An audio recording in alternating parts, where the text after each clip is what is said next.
আসসালামু আলাইকুম।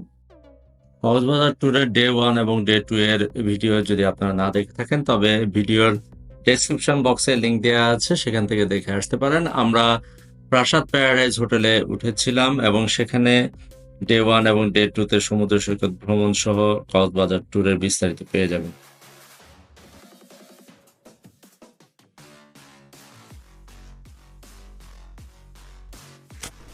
Welcome to my travel channel, Gypsy Mama. Please subscribe. আজকে আর সমুদ্র সৈকতে যাইনি, আজকে আমরা সরাসরি চলে এসেছি এইখানে ব্রেকফাস্টের জন্য। আমরা এই জায়গায় আসলাম আর এই ডাইনিং এর পাশেই কিন্তু সুইমিং পুলটা। চলুন আমরা ব্রেকফাস্ট দিই। আমাদের হোটেলের নিচে সুরমা রেস্টুরেন্টে আমরা একটা প্লেট নিয়ে ঝটপট ব্রেকফাস্ট করে ফেললাম, কারণ আমরা আজকে যাব কিন্তু মহেশখালী। সেখানে আজকে আপনাদের এক্সপ্লোর করবো আর দেখাবো। ব্রেকফাস্ট নিয়ে রিভিউ আমার পরবর্তী হোটেল পর্বে থাকবে। এমনিতে চা কফি তো আছেই, তার সাথে তো আপনারা জ্যাম জেলি টোস্টার পাবেন, এটা কমন। আর খিচুড়ি, পরোটা, ডিম, চিকেন কারি, সবজি, ভাজি এবং শেষে পায়েস। আসসালামু আলাইকুম ভিউয়ার্স, আজকে আমাদের কক্সবাজারের তৃতীয় দিন আর আজকে আমরা যাচ্ছি মহেশখালী।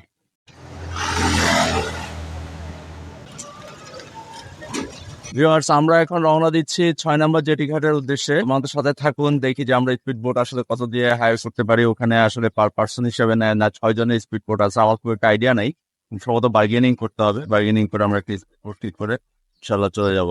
আজকে তৃতীয় দিনের মতো স্পিড বোট জার্নি দিয়ে শুরু। 6 নাম্বার জেটি ঘাটে এসে পৌঁছাইলাম। এই রাস্তাটা দিয়ে আমরা এখন স্পিড বোট উঠবো। অল্প একটু রাস্তা আমাদের হেঁটে যেতে হবে। জেটি ঘাটে আমরা চলে আসছি। টিকিট ভাইয়া এখানে ভিউয়ার্স, এখানে হচ্ছে ঘাটের এন্ট্রি। ঘাটের এন্ট্রি হচ্ছে 20 টাকা। আমরা 20 টাকা দিয়ে ঘাটে এখন প্রবেশ করলাম। 50 মিটার লম্বা এই সাঁকোটি গত বছর খানেক যাবত তৈরি হয়েছে, যে কারণে ঘাটে প্রবেশের জন্য 20 টাকা জনপ্রতি নেওয়া হচ্ছে। ভিউয়ার্স, চলে এসেছি 6 নাম্বার জেটি ঘাটে। আর এই জেটি ঘাট থেকে আমরা স্পিড বোট এখন হায়ার করব। দরদাম করতে হবে। স্পিড বোট হায়ার করে আমরা চলে যাব মহেশখালী। জেটি ঘাটে কক্সবাজার জেলা প্রশাসকের একটি ভাড়ার তালিকা ঝুলানো আছে, তারপরেও ঘুরতে আসা পর্যটকদের সাথে দর কষাকষি কেমন করছে দেখুন।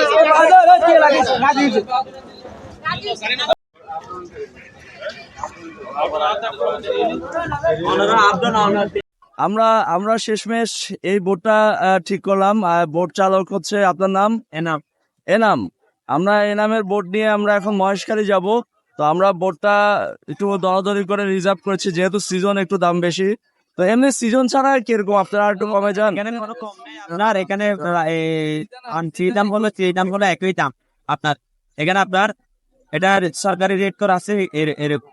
কত সময় লাগবে মহেশখালী? 15 মিনিট। আপনার 15 মিনিট লাগবে। 20 মিনিট। আচ্ছা ঠিক আছে, চলেন তাহলে আমরা এখন যাই।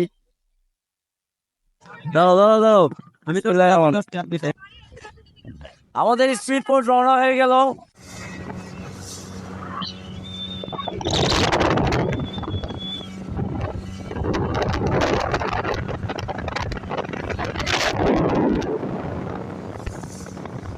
দুর্দান্ত গতিতে আমাদের স্পিড বোট বাঁকখালী নদী পার হয়ে সাগর চ্যানেলে চলে যাচ্ছে। আর স্পিড বোটে আমার প্রথমবারের মতো চলা, যথেষ্ট বাম্পি। এই দেখুন, একদম সামনে বসেছি, বসে থাকা খুবই কষ্টকর, প্রচন্ড ঝাঁকি এবং লাফাচ্ছে। এখানে দাঁড়িয়ে থাকা সোনার তরী এই হাউস বোটটি অতি শীঘ্রই পর্যটকদের নিয়ে এই বাঁকখালী নদীতে ভেসে বেড়াবে। এটি একটি অন্যতম আকর্ষণ হিসাবে আমাদের কাছে হয়ে উঠবে বলে আশা করছি।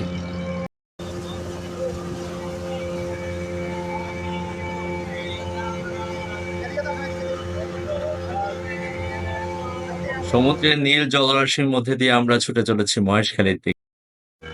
বোর্ডের ভিতরে আমরা এখন আছি, অনেক জনে যাচ্ছে। এই স্পিড বোটে বসে থাকা অনেক কষ্ট। এখানে মাঝে মধ্যে ঢেউয়ের সাথে বাম্প করে। তাই আপনারা যখন স্পিড বোটে আসবেন সাবধানে জোরে পড়বেন এবং চেষ্টা করবেন যাতে কোনোভাবে গাড়িও কিছু দিতে দেবেন না। এটা হলো সাবধানতা। সাবধানে বসার চেষ্টা তো অবশ্যই করছি, কিন্তু যে পরিমাণ ঝাঁকি দিচ্ছে, আমার এই প্রথম স্পিড বোট চলার অভিজ্ঞতা আসলে রোমাঞ্চকর।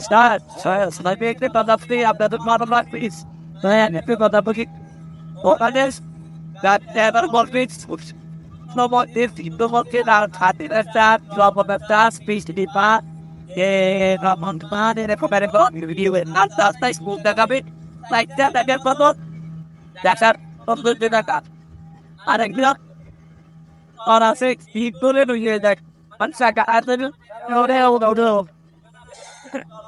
তিনটা চারটা মধ্যে সেগুলো আসে এগুলো থেকে দেবো বলবে যার এটা আপনাদের করবে কথা বলি প্রয়োজনে শিক্ষিত বলবে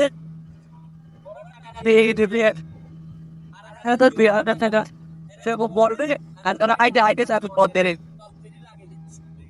এনাম আমাদের সতর্ক করে বলছেন যে মহেশখালী ঘাটে অটো চালকরা আপনাদের কাছ থেকে অনেক বেশি টাকা ডিমান্ড করবে, ১,৫০০ থেকে ২,০০০ টাকা, এবং বিভিন্ন স্পট দেখাবে বলে তারা আপনাদের জানাবে। কিন্তু আপনারা তাদের সাথে ভালোভাবে দরদাম করবেন। আর দরদাম যদি আপনাদের কাছে মনোপুত না হয় তবে ব্রিজটা ধরে সোজা সামনের দিকে এগিয়ে যাবেন, ৫ মিনিট হাঁটলেই আদিনাথ মন্দির পাবেন।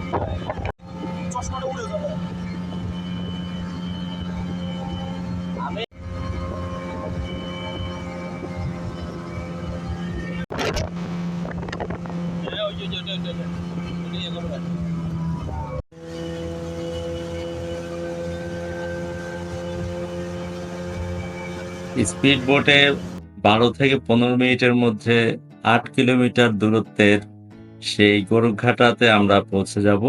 ওই যে দূরে দেখা যাচ্ছে ঘাট, আর এই ঘাটের কাছাকাছি আসতেই আমার মনটা ভরে গেল। দূর থেকেই দেখুন কি সুন্দর সবুজ এক দ্বীপ, আর এই মহেশখালী দ্বীপেই আজকে আমরা ঘুরে বেড়াবো। চলুন আমাদের সাথে।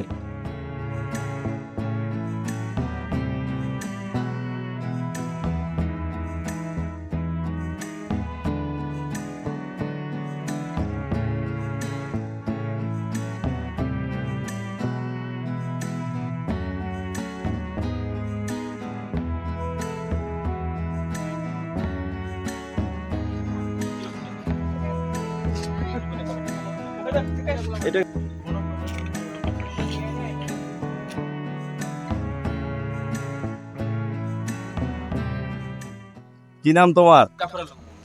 জাফর আলম। আচ্ছা, আমার সাথে আজকে জাফর আলম ভাই যাবে, ড্রাইভার আপনার গাইড হিসেবে ঘুরাবো আপনাদের গাইড হিসেবে ঘুরাবে।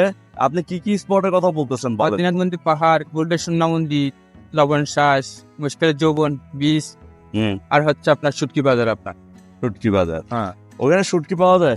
শুটকি লবণ ছাড়া মেডিসিন অরিজিনাল পাবেন না, সেটা হচ্ছে মুশকিল। আচ্ছা, আপনার কয়টা এখানে বৌদ্ধ মন্দির দেখা? বৌদ্ধ মন্দির আছে 2টা, আপনার আদিনাথ মন্দির আছে 1টা, আপনার 3টা। আর মুশকিলে জৌবাগান যেটা 0.20 বলার, আর হচ্ছে আপনার শুটকি বাজার। আচ্ছা, ঠিক আছে। ভাড়া নিয়ে আপনাদেরকে লবণ শ্বাস, লবণ চা, সাগরের পানি দিয়ে কিভাবে লবণ উৎপাদন করে লবণ শ্বাস, লবণ চা। ভাড়া নিয়ে আপনাদেরকে কিছু বললাম না, আমি বলেছি সিজনে এখন আপনাদেরকে একটু দরদাম করে নিতে হবে, তবে অফ সিজনে কিছুটা কম থাকে, আপনারা জানেন।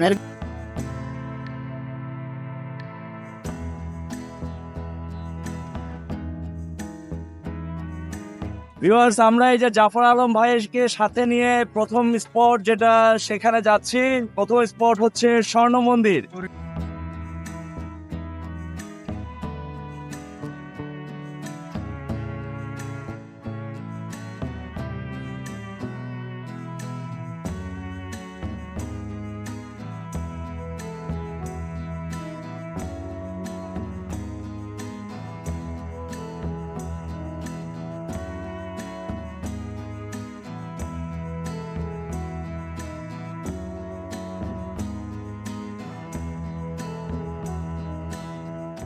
ব্রিজটা পার করে চলে আসলাম আমরা।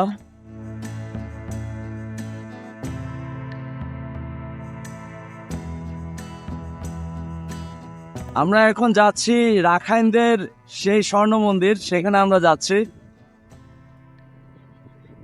রাস্তা বেশ ভালো, একেবারে নতুন রাস্তা, কার্পেটিং করা, খুব ভালো, কোনো রকমের অসুবিধা হচ্ছে না আমাদের। রাস্তা খুব চিকন, যে কারণে আমি একটু নেমে চালালাম, এবং একটা বাস আসলে যেতে পারে, একটা বাস এখানে পড়লো। চিকন রাস্তা, কিন্তু এখন নতুন রাস্তা কার্পেটিং করেছে, অসুবিধা নাই।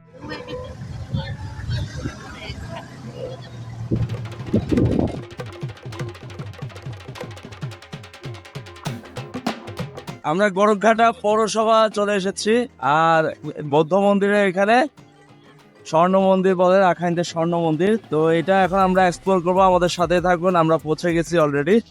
মহেশখালীতে অনেক দর্শনীয় স্থানের মধ্যে অন্যতম শতাব্দীর পুরনো ঐতিহাসিক বৌদ্ধ মন্দির।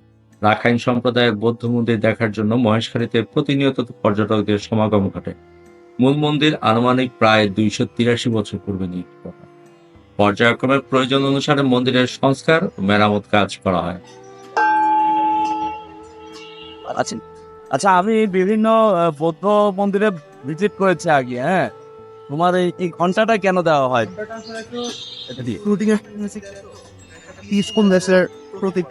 আচ্ছা আচ্ছা আচ্ছা। এছাড়াও এখানে রয়েছে ন্যাশনাল পিস প্যাগোডা, কো না ওয়াং প্যাগোডা, রাশিচক্র প্যাগোডা, মুংজা লিংদা ধর্মীয় পুকুর। গৌতম বুদ্ধ বৌদ্ধত্ব লাভের পর 7টি পূর্ণ স্থানে 7 দিন ধরে ধ্যানরত ছিলেন।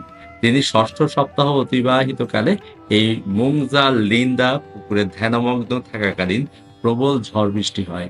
এ সময় গৌতম বুদ্ধের দেহটিকে ঝড় বৃষ্টি থেকে রক্ষার জন্য নাগরাজ নিজ দেহকে আশ্রম তৈরি করে গৌতম বুদ্ধের মস্তকের উপর ফনা আকৃতি করে 1 সপ্তাহব্যাপী অবস্থান করেছিলেন। এ থেকে গৌতম বুদ্ধের সন্তুষ্টি অর্জনের জন্য প্রতি বছর রাখাইনরা মুংজা লিংদা পুকুরে বর্ষাব্রত পালন করে থাকেন। সর্বশেষ গত 2004 সালের ডিসেম্বর মাসের 7 তারিখে বর্তমান মন্দিরটি পুনর্নির্মাণ করা হয়। সীমা মন্দিরের দাঁড়ানো মূর্তি সম্পূর্ণ একটি গাছকে খোদাই করে বানানো। বিরল এই মূর্তিটি আনুমানিক প্রায় 112 বছর পূর্বে নির্মাণ করা হয়। গাছের খোদাই করা আর কোনো বৌদ্ধ মূর্তি বাংলাদেশের নাই। এ মন্দিরের দায়ক স্বর্গীয় কোহলারি দায়িকা স্বর্গীয় দোনিংমা। বড় পিতলের মূর্তিটি 101 বছর পূর্বে এটি বাংলাদেশের মধ্যে দ্বিতীয় বৃহত্তম বৌদ্ধ মূর্তি। 2011 সালের আদমশুমারির হিসাব অনুযায়ী মহেশখালীতে বৌদ্ধ ধর্মাবলম্বীদের সংখ্যা 7,500 জন এবং 5টি বৌদ্ধ মন্দির। রাখাইন আবাসিক এলাকাগুলো যথা মহেশখালী পৌরসভা, শাপলাপুর ও ছোট মহেশখালীর ঠাকুরতলায় রাখাইন ধর্মাবলম্বীরা যুগ যুগ ধরে শান্তিপূর্ণ বসবাস ও ধর্ম পালন করে আছে। তো ভিউয়ার্স, কক্সবাজার ট্যুরে মহেশখালী পর্বে আজকে আমাদের এই বৌদ্ধ মন্দির বা স্বর্ণ মন্দির দেখা শেষ রাখাইনদের। আর পরবর্তী পর্বে আমরা চলে যাব কিন্তু শুটকি বাজারে, যেখানে আমরা অনেক দরদাম করেছিলাম, আর পানের বাজারও দেখব। আর পরবর্তী ভিডিও দেখার আমন্ত্রণ জানিয়ে আপনাদের কাছ থেকে বিদায় নিচ্ছি। আল্লাহ হাফেজ। অনেক অনেক শুটকি। এটা একটা পাইকারি দোকান এবং এই দোকানে আসলে আপনি সব ধরনের শুটকি পাবেন। এখন এটা হলো সামুদ্রিক বাইন 1000 টাকা, অনেক বড়, দেখেন কত বড়।